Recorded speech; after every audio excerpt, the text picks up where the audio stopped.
To change the caller ID name on an Android device, you need to understand that this process may vary depending on the device model and the service provider. Generally, the caller ID name is associated with the phone number and is usually managed by the service provider.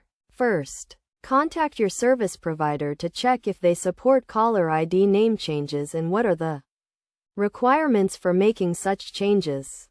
Some service providers may allow you to change the caller ID name online through their website or mobile app, while others may require you to call their customer service or visit a store.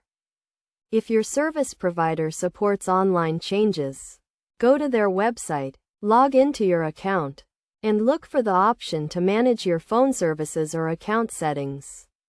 Click on this option and navigate to the section where you can edit your caller ID information. Enter the new name you want to display as your caller ID and save the changes. If you are using a third-party caller ID app, you may be able to change the caller ID name within the app settings. Open the app, go to the Settings or Preferences menu, and look for the option to edit your caller ID information. Enter the new name and save the changes.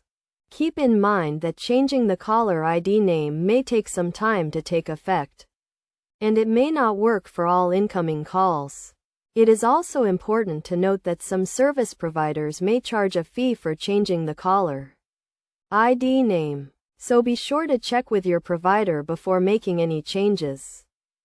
In addition, be aware that spoofing or misrepresenting your caller ID information can be illegal in some jurisdictions, so make sure you are complying with all applicable laws and regulations.